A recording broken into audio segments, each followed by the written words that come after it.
The United Stars just drinking some coffee. Get it off screen. Get it off screen. I don't want it on screen.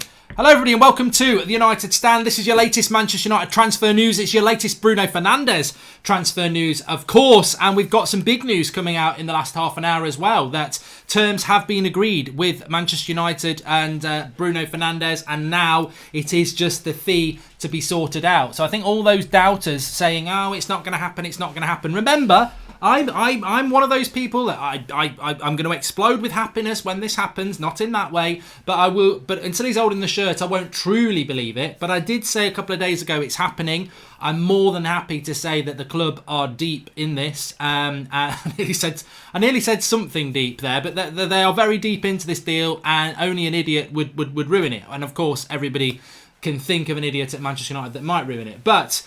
We'll be talking about Timo Werner in a minute, but let's stick with Bruno Fernandes. So James Ducker, Telegraph, I like him. I think he's a reliable guy. He's quoting Duncan Castles as well, who I don't know. I don't think is particularly reliable, but fair play. James has quoted him in his tweet saying that as per Duncan Castles last night, terms have been agreed with Bruno Fernandes and Manchester United. It's now about the fee. Manchester United desperate to get a midfielder in with the injuries to Pogba and McTominay. Also concerns about Rashford's injury. But yes, Bruno Fernandes, terms agreed. We're moving closer and closer and closer. Record in Portugal saying that Bruno Fernandes will actually be at Manchester United versus Liverpool on Sunday in the ground, in the stadium, watching the game. We want him on the pitch. Koulibaly deal is also very close, as Johnny Wilson. Yeah, of course it is. Well, let's stick to real news. So the confusing thing with the Bruno Fernandes thing now, it is when this deal will be announced. And I'm still hoping that it will happen before midday tomorrow so that he can play against Liverpool, because I think what Benfica game tomorrow night for Sporting Lisbon, people said do a watch along tomorrow night. I'm like, no, I can't do a bloody watch along. I don't want to watch it. Every bloody tackle I'll be thinking he's done his ankle or something stupid like that. It looks really, to me it looks weird. I don't know what you lot think. It looks weird that we basically, well look, the news is out there. We've agreed terms with Bruno Fernandes. So the personal terms with him are agreed. It's now about the fee with Sporting Lisbon and Manchester United, which is normal. That is a normal process of a transfer. You agree your term, you get permission from the club to speak to the player. Do they want to do the move? Yes, they do. Terms are agreed, and the club continues to negotiate on the fee. So we've got the terms agreed with Bruno Fernandes. That's coming out this morning from reliable sources, and we are now looking to do a fee. Now, the interesting thing about the fee is that apparently no loan players are involved now. It is just a transfer fee, and it could be as low as £50 million with add-ons, which, I tell you what, I don't care about any of this. This should not be the reason we're holding deals up, to save a bit of money. But if we get Bruno Fernandes for £50 million with add-ons, that is a good deal, but I think he's worth 60. So, look, it looks like it's going to be straight money, and that's what's being negotiated with Sporting Lisbon. It looks like it's very, very close FC. This next 24 hours is key. This time tomorrow, or midday tomorrow, if he hasn't signed, he isn't playing against Liverpool. And then it becomes irrelevant to me when he's going to sign, as long as he signs before Monday so he can play against Burnley next week. But with the injury to Rashford and the problems we've got in midfield, I just think, come on, let's get that final push. Let's get him in. He's been training all week. He's been playing lots of games. He's ready to go. I don't get the sentimentality or appeal that some United fans are like, oh, just let him play his last game. I mean, I think he thought he was playing his last game every bloody pre-season game last summer. Just get the deal done. I just think, look at what happened with Rashford last night. Ole Gunnar Solskjaer said we took a risk and it backfired.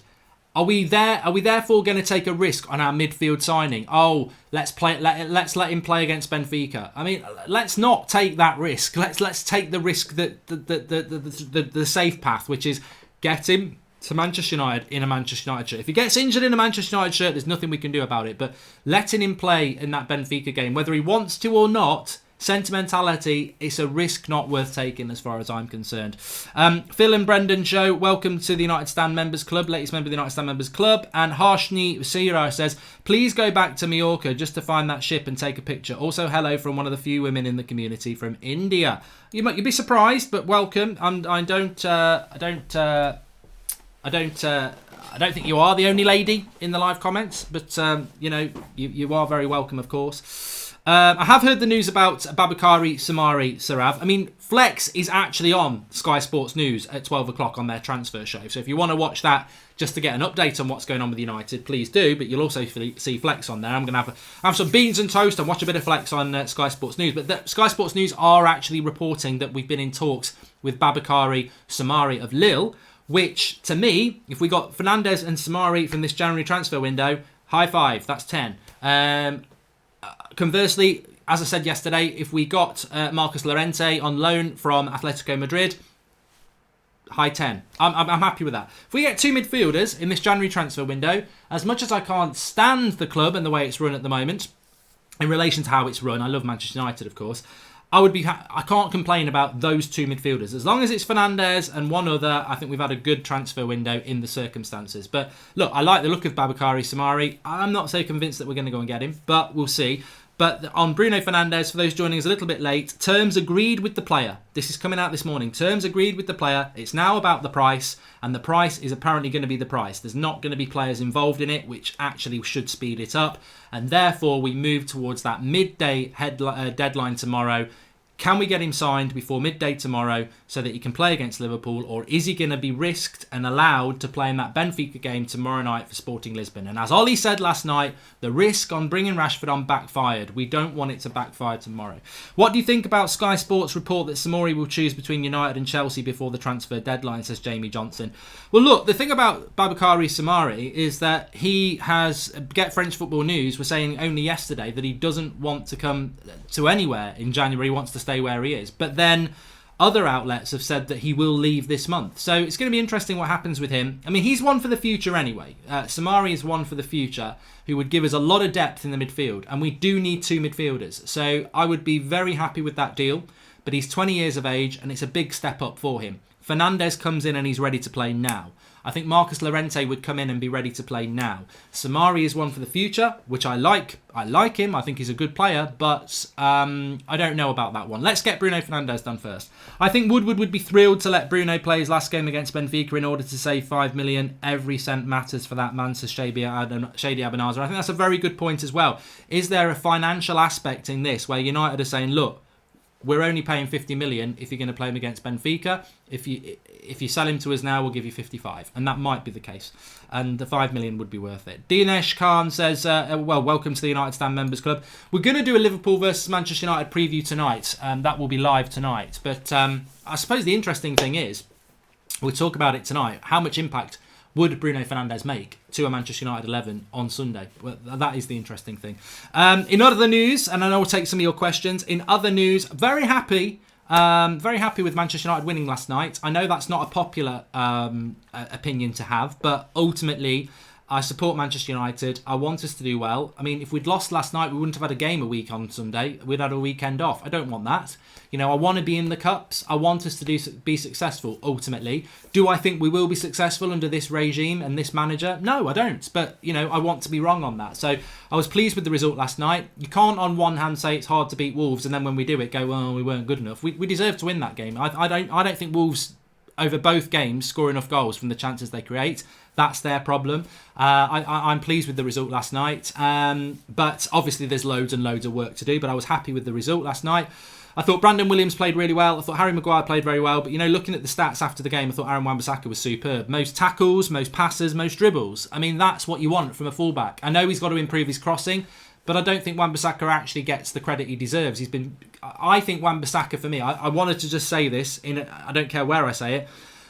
Wan-Bissaka, to me, is very much our player of the year, and I don't know why he's not being spoken about that by United fans. It's all about Rashford, and it's, you know, Brandon Williams is getting a lot of credit, and they deserve the credit, but consistently from August to now, Marcus Rashford didn't start playing well till October. Aaron Wan-Bissaka has played nearly every game for us. Who gets past Wan-Bissaka? Hardly anybody. I think he's our player of the year. I think low-key player of the year, whatever. It shouldn't be low-key. It should be high-key. It should be very high-profile player of the year. That's just my thoughts on it. I don't know what you lot think. Please do smash a like on the video, by the way. Ultimate Noob says, do you think Ollie should be sacked if the team struggles to perform and create chances, even with Bruno? Look, it's interesting, isn't it? I saw an interview with Pochettino. I don't know how old it is, talking about England being the home of football and Spain having lots of coaches. So that's looking where he will come back into the game. Obviously, I mentioned what Phil Brown told me on Monday, that talks have already taken place with Bruno Fernandes. I was also told something yesterday that Manchester United are in talks with Pochettino. So, look, I think if we're in talks with Pochettino, it's if. It's not when. It's an if scenario. If Solskjaer continues to not do well, would you want the job? I think that's an if scenario. But yeah, that will be interesting. G'day, Mark. Hope you're having a cracking 2020. If you could sign 3 players, who would they be? Says Coops Tumo. Well, I'm going to please a lot of people here, because if I could sign 3 realistic players for Manchester United, it would be Bruno Fernandes, which is just a dream. Timo Werner, who I'm going to talk about in a moment, and I would buy another midfielder, which would probably be a centre defensive midfielder. So I would probably be looking at somebody like an Ndidi, really. But Timo Werner has spoken as well. He's not looking to leave Leipzig in January. He's looking maybe in the summer. Spoken about the Premier League, basically saying that it's a very competitive league. It's a very desirable league to play in. He did mention Spain as well. That's quite encouraging, because my feeling is he'll go to Bayern Munich, because that's what happens in Germany. But Timo Werner looking at a move potentially to the Premier League in the summer. Ashley Young, of course, still trying to get a move to Inter. I mean, Ashley Young's got to do something. I do not see how Ashley Young can have a future at Manchester United now. I think the damage is done. Question mark. I don't know what you lot think. He's not been available for the last 2 games, even though he's fit, which means that there is an issue with the player. It's clearly true that he wants to leave the club, and he's the club captain, and he wants to get out. I mean, that to me shows that there's dressing room unrest, but also it means he cannot play for United again. So I think if Ollie wants him to stay because he needs squad depth, I don't know whether that's a good idea for Ollie now, because I think a lot of people will have had a wake-up call with Ashley Young. And whether, look, if Ashley Young plays for us again this season, he'll give 100%, and I'm sure the crowd and everyone will not get on his back. But ultimately, we know now that this is a player that halfway through the season is the club captain, wanted to get out. And whether that was right or wrong, he's not made himself available for the last 2 games, which means we've had to play Brandon Williams, who's been brilliant, but he's 19, he's got no backup. And that's a lot of that's down to Ashley Young and Luke Shaw being injured again. So I don't know. I mean, I think Ashley Young should just go, to be honest with you. I need a sip of coffee. Dylan Fitzpatrick says, what's the news on Koulibaly? Optus Sports are reporting it's pretty much done deal for the summer. Your thoughts on this? I just don't believe we're going to sign Koulibaly in the summer. It's a hell of a lot of money. It's a lot of money to pay on another centre-back when we've got Lindelof, Maguire, Twansebi, still got Phil Jones. I don't see why we need another £65 million centre-back. I would love Koulibaly to come, I really would, but I just don't see. That's the sort of thing Man City would do, because they've got so much money. Manchester United need midfielders and attackers, and they don't like spending money. So why would they go and buy a £70 million centre-back when it's not a priority position? Saul Niguez with money if Paul Pogba leaves, says Liam Horton. I think it's going to be very interesting, isn't it? A lot of people talking about Luke Shaw there. We'll talk about that a little bit tonight. Hopefully Bruno Fernandes gets confirmed before tomorrow, says the Carrick fan. High five, Carrick fans in the house. Give him a follow on Twitter. I like his updates. It's very good. But yeah, Matt, I agree. I think that if I had to give it as a percentage now, will Bruno Fernandes sign for Manchester United before noon tomorrow? I would put it down at 20%. I think there's an 80% chance it's going to be after that Benfica game, and he will be signing after the Liverpool game. I cynically think Manchester United have written off the game against... Not written off, because you can't write it off, but I think cynically United have looked at it and statistically gone, we haven't got much chance. The chances are we're going to get beaten at Anfield. And if we get beaten at Anfield, we're going to have a very unhappy fan base. How do we boost that fan base? I know, 8 o'clock Monday morning, Bruno Fernandes is here and we unveil him. And I think £1 to $1 a shit, that is going to happen. I think we will lose on Sunday, unfortunately. And I think on Monday morning they will reveal Bruno Fernandes, and it will be like, forget what happened against our biggest rivals and the fact that they're going to win their first title in 30 years on our watch. Here's Bruno Fernandes, and I'm going to be happy about Bruno Fernandes, but I think this is all tactical, politically timing. I'd love to be proved wrong. I think we're taking a massive risk letting him play for Benfica against Benfica for Sporting tomorrow night. And I think we are writing the Liverpool game off so that on the Monday morning, when we do get beat, we can go, here's Bruno Fernandes. And I think it's all very tactical until proven otherwise. And I'll be very happy when Bruno Fernandes signs. I will be very happy when Bruno Fernandes signs.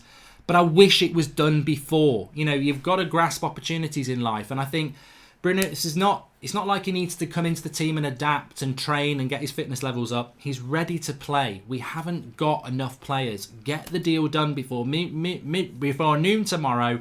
Get him into that game on Sunday. I think the boost it could give us, you never know. You just never know.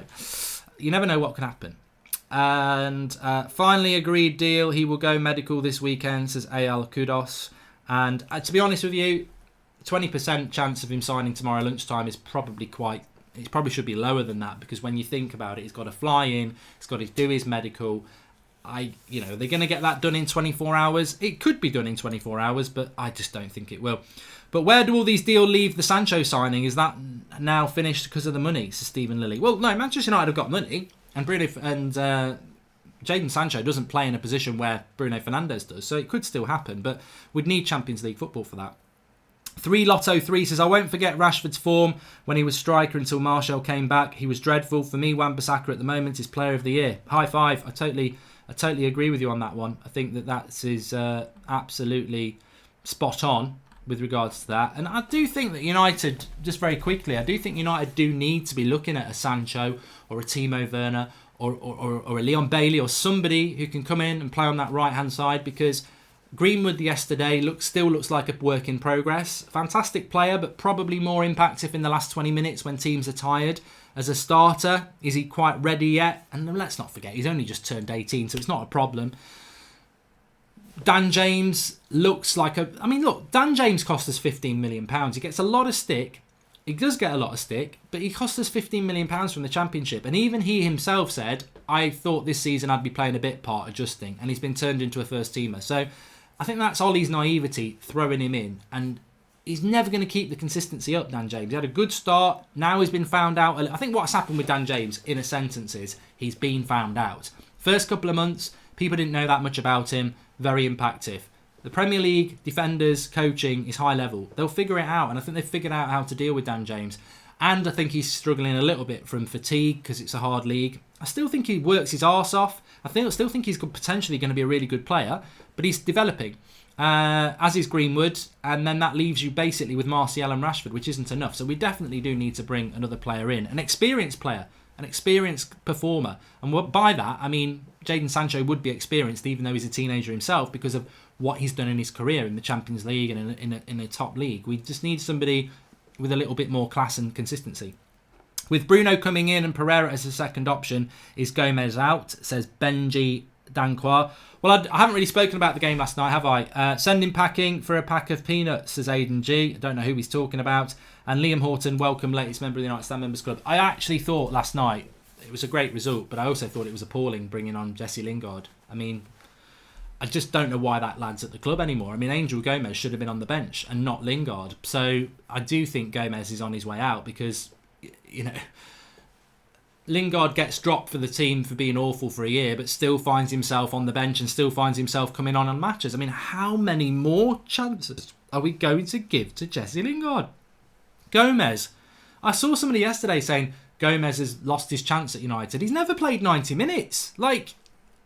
I don't think Gomez has been given anywhere near enough chances, and I'm sure Chong feels the same. And they probably look at someone like Jesse Lingard and go, look, he might sell a load of shirts and have loads of Instagram followers, but he's done nothing for a year. Why does he keep getting chances over me? How can you justify, maybe this is how they're thinking, and maybe this is why they're thinking about going, because if we're sat here as fans going, how is he back on the pitch again? How is he on the bench again? How is he still being picked when he's done nothing for a year? And there's players who haven't had a chance. So I think that Gomez probably would go. And why wouldn't you go? I think you're absolutely spot on there. I mean, it's ridiculous. I couldn't believe when Lingard came on yesterday. I couldn't believe when he was on the bench. I thought, how many more chances? Just benching him he doesn't even deserve to be on the bench, is what I'm trying to say. He's been that bad. I'd just give him a month off. If he's got mental health issues, give him a month off anyway. But actually, in relation to his footballing performances, just take him off the bench and give somebody else a chance. I don't know what's going to happen with Gomez. But with regards to Bruno Fernandes, Personal terms agreed. It's now about doing the deal and getting the fee done with Sporting Lisbon. Players won't be involved in it apparently, which should speed it up. We're now into that last 24 hours. Will we get it done before noon tomorrow? If we do, he can play against Liverpool. If he doesn't, he will probably play against for Sporting against Benfica. Smash a like on the video. Subscribe if you're new. We'll be back live if there's anything else. If not, we're live for the Liverpool preview tonight. Thanks for watching. Speak to you all soon.